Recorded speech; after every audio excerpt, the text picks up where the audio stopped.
দর্শক মণ্ডলী, আমরা প্রত্যক্ষ বা পরোক্ষভাবে বনের উপর নির্ভরশীল। তবে নানাবিধ কারণে আমাদের বনভূমিগুলো বর্তমানে ভালো অবস্থায় নেই। প্রতি বছর 21শে মার্চ বিশ্বব্যাপী একযোগে আন্তর্জাতিক বন দিবস পালন করা হয়। আমাদের দেশেও প্রতি বছর পালিত হয় আন্তর্জাতিক বন দিবস। এই বিষয়ে আলোচনার জন্য আমাদের স্টুডিওতে উপস্থিত আছেন জনাব ইশতিয়াকুদ্দিন আহমদ, কান্ট্রি রিপ্রেজেন্টেটিভ IUCN। আরও আছেন অধ্যাপক ডক্টর জসিমউদ্দিন, ঢাকা বিশ্ববিদ্যালয়। ইশতিয়াক ভাই, এবছরের প্রতিপাদ্য কি এই বন দিবস উপলক্ষে? আরেকটি ব্যাপার হচ্ছে এই বন সংরক্ষণে এর গুরুত্ব কতটুকু? ধন্যবাদ। 2017-তে যে প্রতিপাদ্য বিষয়টুকু নির্ধারণ করা হয়েছে সেটি হচ্ছে ফরেস্ট এবং এনার্জি। এটি অত্যন্ত গুরুত্বপূর্ণ সমসাময়িক কালে, যেহেতু আমরা দেখতে পাচ্ছি এনার্জির একটি সংকট দেখা যাচ্ছে জ্বালানির। এই জ্বালানির মধ্যে যে বৃক্ষকে নিয়ে আসা হয়েছে এবং ফরেস্টের যে জ্বালানির ক্ষেত্রে বা এনার্জির ক্ষেত্রে একটি অবদান আছে, ভূমিকা আছে, সেটিকে গুরুত্ব দিতেই আমার মনে হয় এবারের প্রতিপাদ্য বিষয় নির্ধারণ করা হয়েছে ফরেস্ট অ্যান্ড এনার্জি। প্রথমে বিষয় হচ্ছে আমরা দিবস পালন করি, আন্তর্জাতিক বন দিবস, ইন্টারন্যাশনাল ফরেস্ট ডে। এই পালনের প্রধানত উদ্দেশ্য হচ্ছে সচেতনতা বৃদ্ধি, সামগ্রিকভাবে বনের অবস্থান, বনের গুরুত্ব, এই সমগ্র বিষয়ে সকলকে অবহিতকরণ, সকলকে সচেতন করা প্রয়োজন। এই সচেতনতা বৃদ্ধির জন্যই এই দিবসগুলি পালন করা হয়ে থাকে। আজকে বিশ্বে যে পরিমাণ উড প্রোডাকশন হয়ে থাকে এবং তার যে পরিমাণ এনার্জি হিসেবে ব্যবহৃত হয়, সেটির পরিমাণ কিন্তু বনের দিক থেকে, বিশেষ করে তার হাইড্রো ইলেকট্রিক, সোলার এনার্জি এবং বিশেষ করে পাওয়ার, এর ক্ষেত্রে কিন্তু বনের যে অবদান তার গুরুত্ব অনেক বেশি।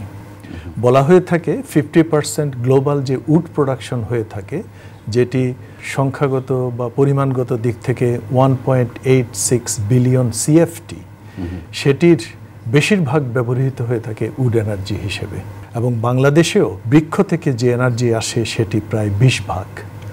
অতএব এনার্জির ক্ষেত্রে বনের একটি গুরুত্বপূর্ণ ভূমিকা রয়েছে এবং আমার মনে হয় সেটিকে আরও গুরুত্বের দিক থেকে বিবেচনা করার জন্য এবং সকলের মাঝে বন সম্পর্কে একটা সচেতনতা গড়ে তোলার জন্য আজকের এই আন্তর্জাতিক বন দিবস পালিত হয়ে থাকে। আরেকটি কথাও বলা হচ্ছে যে রিনিউয়েবল এনার্জির ব্যাপারে এই বন বিশাল ভূমিকা। বন তো এমনিতেই হচ্ছে রিনিউয়েবল এনার্জি। নন রিনিউয়েবল এনার্জি যেগুলো ব্যবহৃত হয়ে থাকে, ফসিল ফুয়েল এবং অন্যগুলি, তার কিন্তু কার্বন ডাইঅক্সাইড যে পরিমাণ নির্গত হয়, আমরা যদি রিনিউয়েবল এনার্জি হিসেবে বনকে ব্যবহার করি, তার কিন্তু কার্বন ডাইঅক্সাইড ইমিশন অনেক কম। এবং সর্বোপরি আরেকটি বিষয় হচ্ছে এই জ্বালানিটিকে বলা হচ্ছে রিনিউয়েবল, অর্থাৎ আমরা চাইলেই এটিকে আবার রিনিউ করতে পারি, এর উৎপাদন করতে পারি, এটির পরিমাণ বাড়াতে পারি, সেটি আমাদের নিয়ন্ত্রণেই আছে। জি, আবার ফিরে আসবো আপনার কাছে। ধন্যবাদ। জনাব জসিমউদ্দিন, আমাদের বনভূমিগুলোর বর্তমান অবস্থা কি?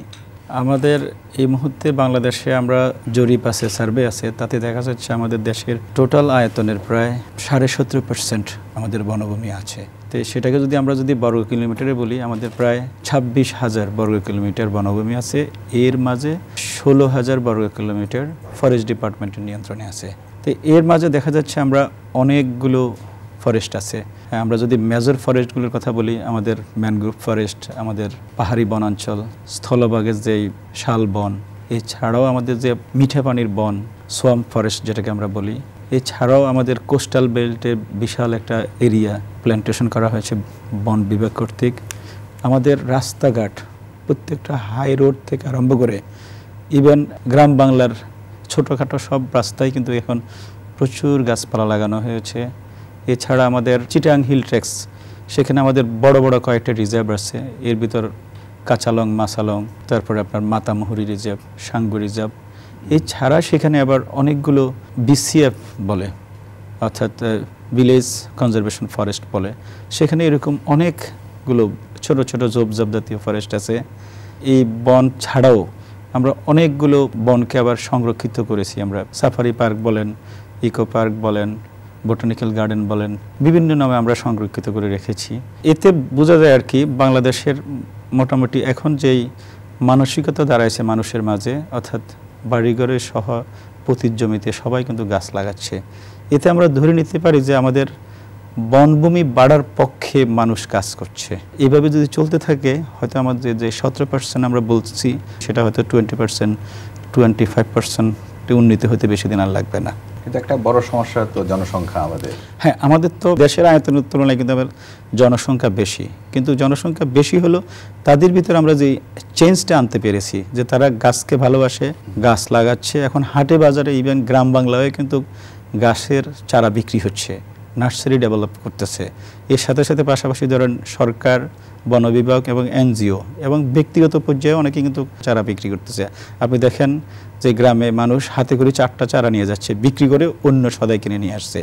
আবার একজন বাজার করতেছে, সাথে 2টো গাছ নিয়ে আসতেছে। এই যে মানসিকতার পরিবর্তন, এটা কিন্তু আমাদের বনভূমি বাড়ার পক্ষে এটা পজিটিভ একটা সিগন্যাল।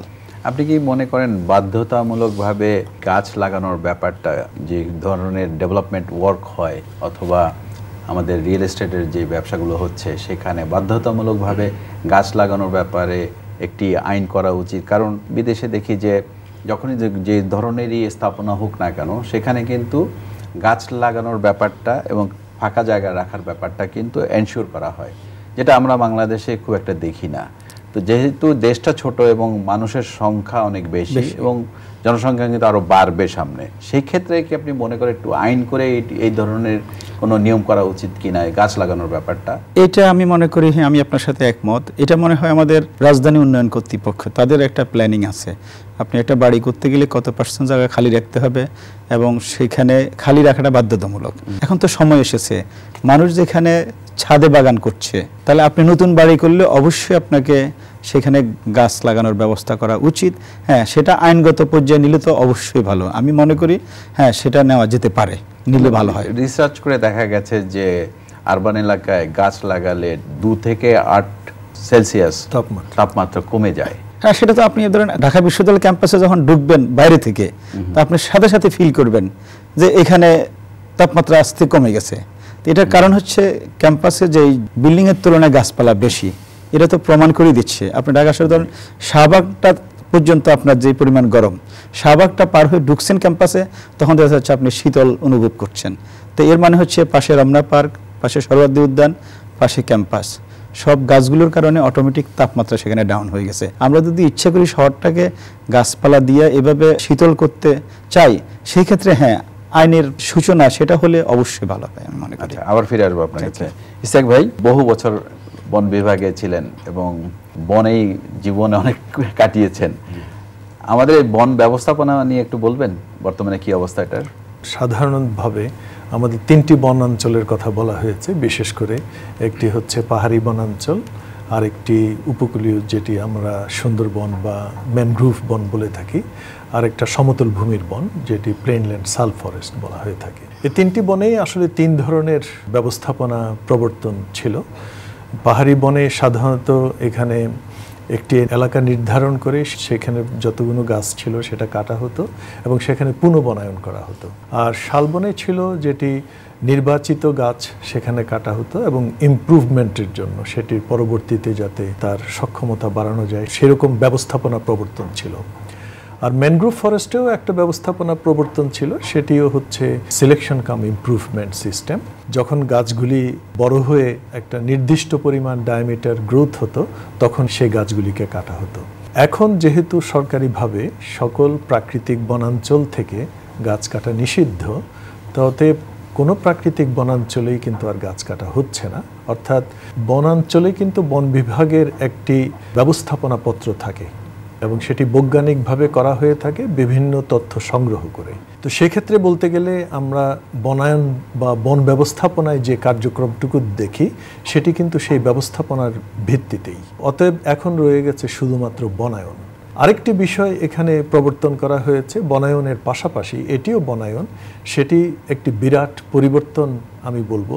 বিগত কয়েক দশক যাবৎ এটি বন ব্যবস্থাপনার সাথে সম্পৃক্ত করা হয়েছে, সেটি হচ্ছে জনগণকে সম্পৃক্তকরণ, যেটিকে আমরা সামাজিক বন ব্যবস্থাপনা বলে থাকি অথবা সামাজিক বনায়ন। এবং সামাজিক বনায়ন টুকুনের মাধ্যমে প্রথমে এটি বনাঞ্চল নয় এমন এলাকায়, বিশেষ করে আমাদের উত্তরবঙ্গের বনাঞ্চলে এটি শুরু হয়ে থাকে, সেখানে ছিল সেটা বনভূমির বাইরে এলাকাগুলিতে বনায়ন করানো। এর পরবর্তীতে আমরা যখন দেখলাম এটি সাধারণ মানুষ খুব গ্রহণ করেছে এবং সেটি তারা উৎসাহিত বোধ করছে, তখন বন বিভাগ এটিকে সংরক্ষিত বনেও এর প্রবর্তন করেছে।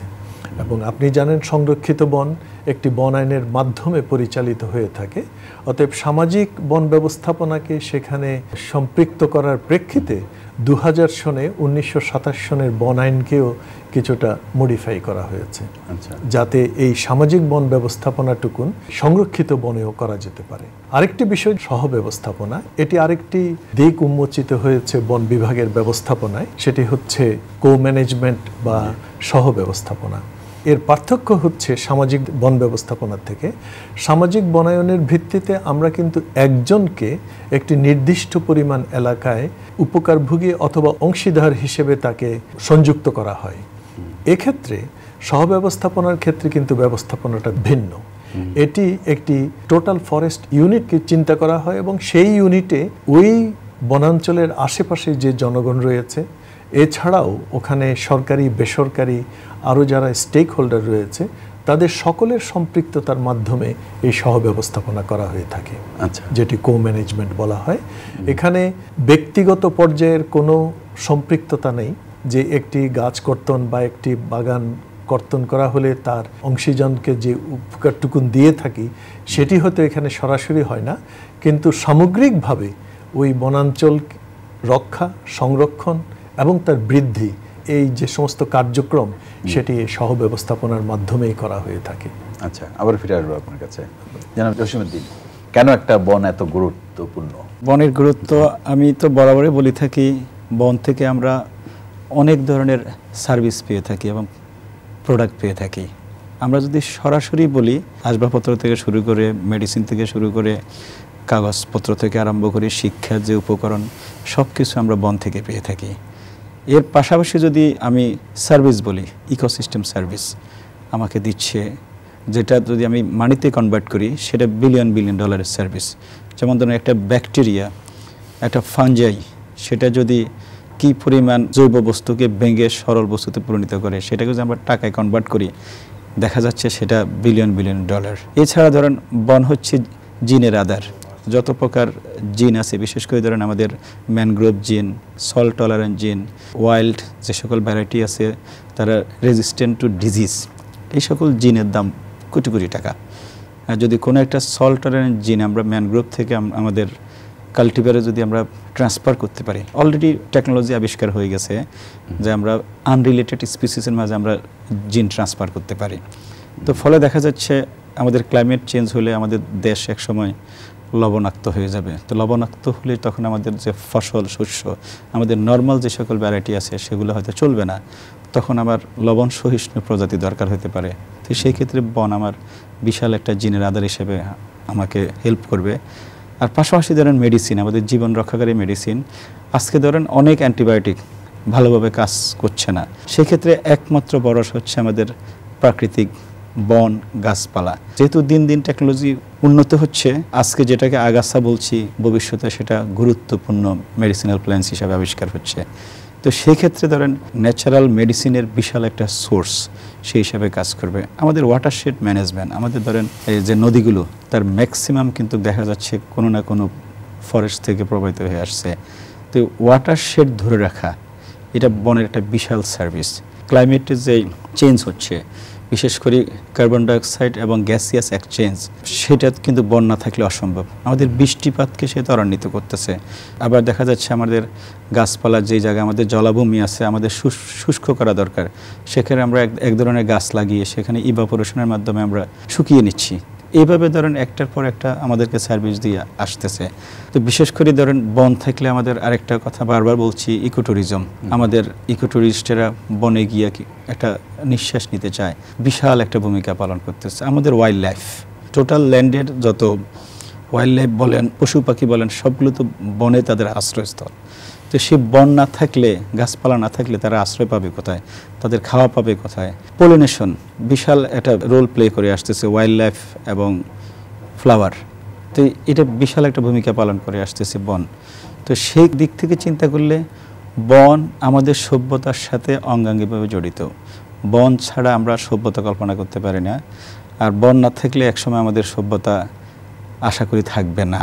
ধরেন শহরে আমরা যখন একটু হাঁফিয়ে উঠি, যখন একটু ছুটি পাই, আমরা সবাই কিন্তু বনে চলে যাই। এখন দেখেন বনের সাথে কিন্তু আরেকটা বিজনেস এখন জড়িত হয়ে গেছে। বনের পাশে 5 স্টার হোটেল। আমরা যদি শ্রীমঙ্গলে যাই, আপনি লাওয়াছড়ার মুখে দেখতে পাবেন বিশাল হোটেল, অনেক দামি। আবার দেখা যাচ্ছে আপনার হবিগঞ্জে পাহাড়ের মাথায় বিশাল হোটেল হয়ে গেছে। এইভাবে ধরেন চিটাং হিল ট্রেক্সে হচ্ছে, আরও হবে, রিসর্ট হচ্ছে, ছোটোখাটো কটেজ হচ্ছে। এভাবে ধরেন বন থেকে এই ধরনের রিসর্ট কিংবা হোটেল বনকে সংরক্ষণ করেই তো করা উচিত। অবশ্যই সংরক্ষণ করা উচিত। সেই ক্ষেত্রে আমাদের গাইডলাইন মেনে চলতে হবে। আমি কি করতে পারবো, কি করতে পারবো না, সেই বিষয়গুলোর দিকে আগে অবশ্যই আমাকে নজর দিতে হবে। তার মানে ইকো ট্যুরিজমের উপরে বেশি জোর দিতে হবে। আপনার ইকো ট্যুরিজম এমনভাবে করতে হবে যেটাকে আমরা বলি লো ইম্প্যাক্ট ট্যুরিজম। অর্থাৎ ইকো ট্যুরিস্টরা বন এনজয় করবে, বিনিময়ে পে করবে। সে পেমেন্ট দিয়ে আমি বন ব্যবস্থাপনায় কাজে লাগাবো। সেখানকার লোকাল যে ইকোনমিক গ্রোথ সেটা বাড়বে, রিসোর্স সংরক্ষিত হবে, কমিউনিটি ডেভেলপ হবে যদি বন থাকে এভাবে। আচ্ছা ইশতিয়াক ভাই, এই বন আধুনিকায়ন করতে হলে আর কি করা উচিত আমাদের? হ্যাঁ, বনের গুরুত্বের কথা আমরা শুনলাম। বনের গুরুত্ব আরেকটা বিষয় আছে, সেটি হচ্ছে যেমন আমরা কিন্তু শতভাগ আমাদের যে খাদ্য এখনো পর্যন্ত এর সরবরাহ কিন্তু প্রকৃতি থেকেই।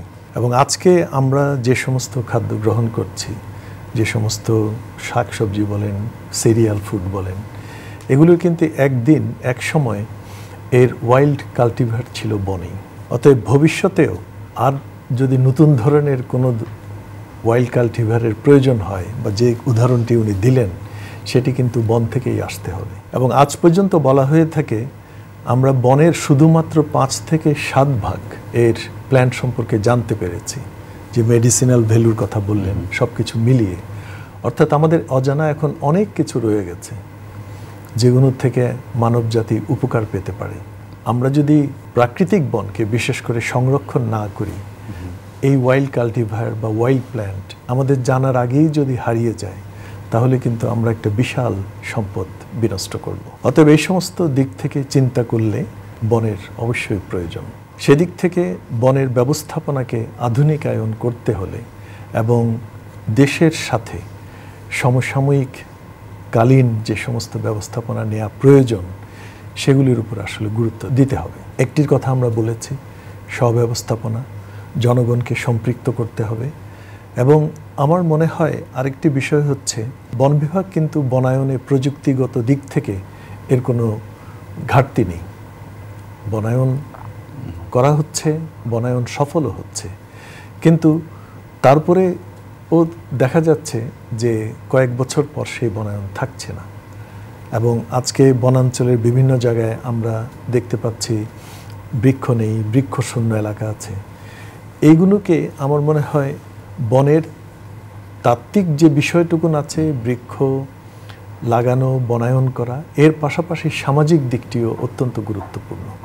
অতএব সামাজিকভাবে জনগণকে সচেতন করে জনগণের সম্পৃক্ততায় আমরা কিভাবে বনায়ন করব, কিভাবে বন রাখতে পারব, এবং বনের সংরক্ষণের জন্য এবং তার বৃদ্ধির জন্য আমরা প্রযুক্তিগতভাবে এর যে জিনের কথা বললেন, জিন পুল সংরক্ষণের জন্য, এবং যে আমরা যেই বীজ দিয়ে বা যেই চারা দিয়ে বনায়ন করে থাকি তার জেনেটিক্যাল ইমপ্রুভমেন্ট সহ এই ব্যবস্থাপনাপত্রগুলি আনতে হবে। এবং সেই সাথে জনগণের সম্পৃক্ততা বৃদ্ধির জন্য, জনগণের সচেতনতা বৃদ্ধির জন্য এবং জনগণের ওনারশিপ, এই যদি আমরা নিশ্চিত করতে পারি, আমাদের সংরক্ষিত বন আজকে অত্যন্ত কমে গেছে, অত্যন্ত নগণ্য হয়ে গেছে। এবং প্রাকৃতিক বন, বিশেষ করে প্রাকৃতিক বনের সংখ্যা অত্যন্ত কম। আমাদের যে রকম জলবায়ু, আমাদের যে আবহাওয়ার যে অবস্থা, এতে কিন্তু আমরা যদি শুধুমাত্র একটু রক্ষণাবেক্ষণ করতে পারি, এর প্রপার প্রোটেকশন দিতে পারি, তাহলে কিন্তু আমরা প্রাকৃতিক বনকে আবার ফিরিয়ে আনতে সক্ষম হব। এটি কিন্তু আমাদের দেশেই সম্ভব। অতএব আমরা যদি সেদিকে নজর দিই এবং জনগণকে সম্পৃক্ত করতে পারি এবং কিছুটা বন ব্যবস্থাপনার পরিবর্তন করতে পারি, তাহলে কিন্তু আবার আমরা বনাঞ্চল বা সবুজকে আমরা ফিরিয়ে আনতে পারবো বলে আমার দৃঢ় বিশ্বাস। আপনাদের দুজনকে অনেক ধন্যবাদ, অনেক কিছু জানা গেল আপনাদের কাছ থেকে। ধন্যবাদ। শুধু দর্শক, আমাদের সুন্দর জীবন বনভূমির উপর নির্ভরশীল, তাই প্রাকৃতিক বনভূমি রক্ষায় সবার সচেষ্ট থাকতে হবে। আমাদের এই আলোচনা সার্থক হবে যদি সবাই মিলে বনভূমি রক্ষায় এগিয়ে আসি। সুন্দর প্রকৃতিতে গড়ি সুস্থ জীবন, এই আশা নিয়ে শেষ করছি আজকের অনুষ্ঠান। আপনারা সবাই ভালো থাকুন, সুস্থ থাকুন। বেঁচে থাক সবুজ শ্যামল প্রাণের স্বদেশ, স্নিগ্ধ শুনে স্নিগ্ধ